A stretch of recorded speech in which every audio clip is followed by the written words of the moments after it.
Morning everyone, and today I'm going to be doing a renovation on this new build property, and it's a Taylor Wimpey property. It's around 2 years old, this lawn. We're going to give you a quick overview of the job.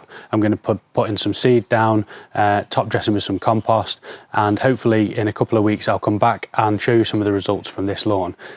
This is going to be an interesting one because I know a lot of people have struggled with new build lawns on how to improve their quality of their lawn, and generally they're laid on poor quality soils. So today we're going to see what results we can achieve by following this process. If you've got any questions about your new build lawn or some of the results that you've achieved, leave me a comment down in the description below, and I hope you enjoy the video.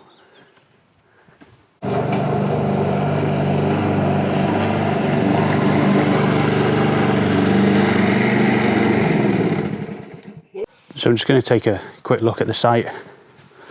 We've just cut the lawn nice and low so we can get that good seed to soil contact and open up and see what we're working with.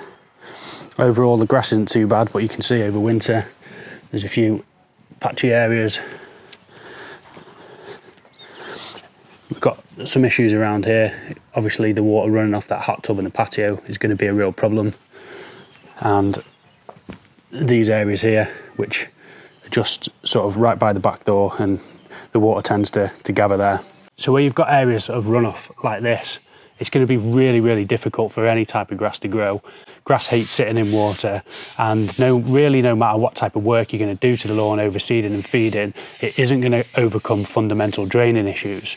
So you can improve the quality of your lawn, but really the first step is to try to work on any of the draining issues that you've got on the property, because you will not fix them with any type of seed or fertiliser. If the lawn's going to be sitting in pools of water, it just won't work. You might achieve results in the short term, but over the long term, this type of area, especially with runoff from the hot tub, is always going to thin out and struggle. I'm going to be using this Iron Hill Scarifier, which you can see here. You can see just by me picking it up like that, it's quite a lightweight machine. It's not a professional machine, but if you're in a domestic setting and you want to have a go at a project like this, something like this can work for you, especially if your lawn isn't in too bad a condition. If you've got really thick layers of thatch, you might need a more professional tool, but for most domestic settings and like maintenance, this type of thing is going to give you some results. If you're interested in running a project like this, then all the links for the equipment that I'm using can be found in the description below, and let's get stuck into the video.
So you can see now we've just done a first pass with the Scarifying machine. I'm going to pick those clippings and debris up. It's done a great job of removing all the winter damage that we've got and lifting out some of that thatch layer, and it's going to give us a bit more open soil, so the new seeds are going to stick in that open soil and grow.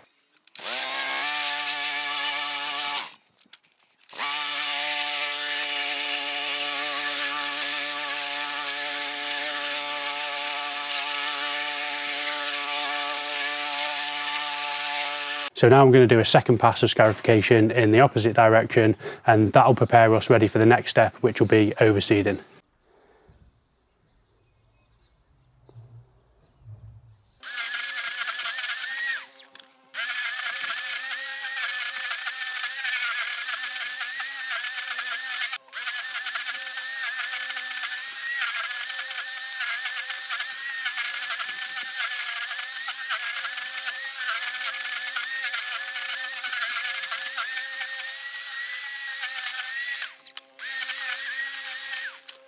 You can see already after the scarification pass, it's ripped out all of that yellow material, which has just really suffered over the winter, and already the lawn's looking much better.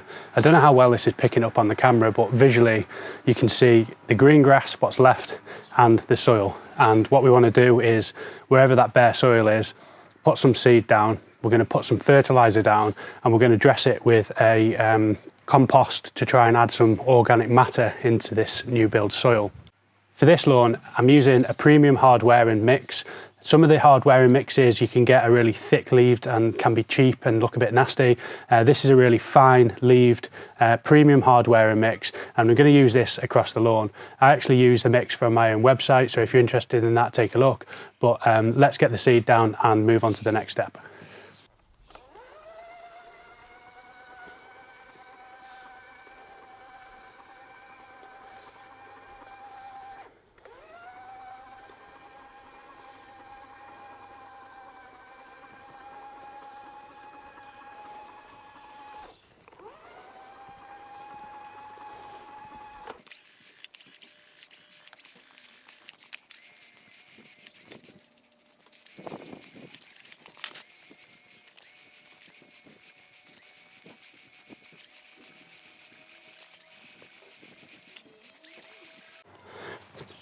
So you can see now we've got the seed down.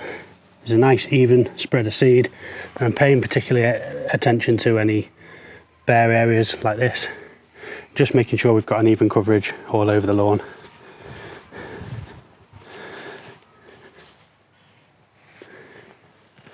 Next up, I'm going to put some pre-seed fertiliser down.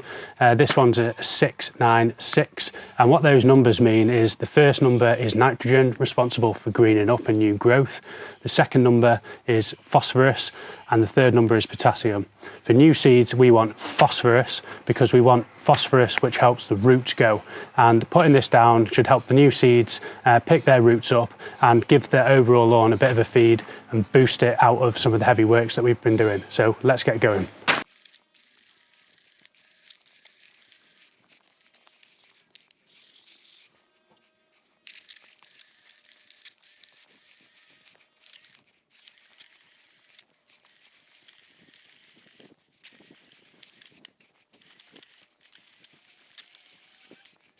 So now with the seed and the fertiliser down, I'm going to put a light level of compost over the top, and this is going to do a couple of things.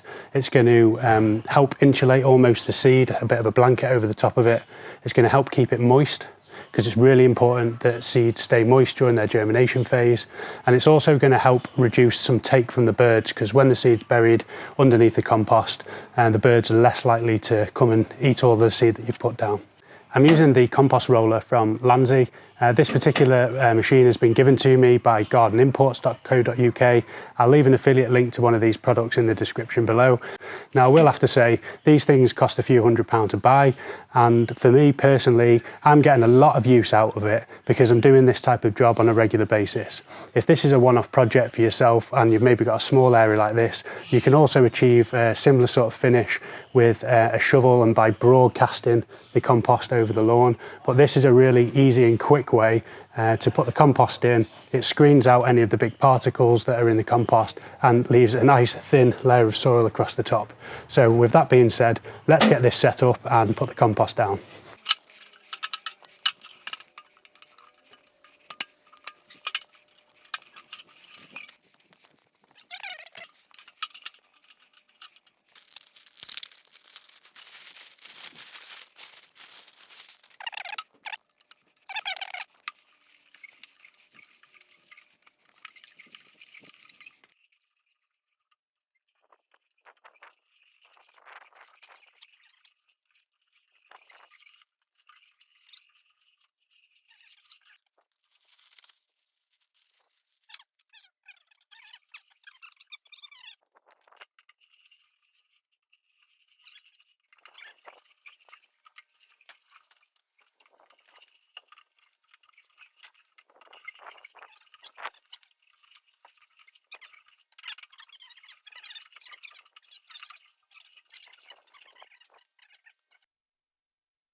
So we're back for a follow-up at the new build job, and half the garden looks great and half of it is still not perfect.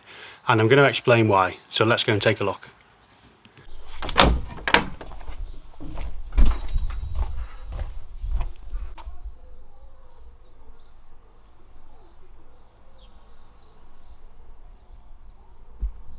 So you can see the garden's ready for its first cut, and while some of it has come on leaps and bounds since where it was, there's a whole middle section that's pretty much died off, and if not gone back to the start position. Now this is because the customer decided to put a paddling pool down about 2 weeks after the seed had been germinated, but it's the customer's lawn, they can do what they want, and I might have to take a second stab at that area a little bit later on in the season. But let's go and give it a first cut and see what it looks like underneath.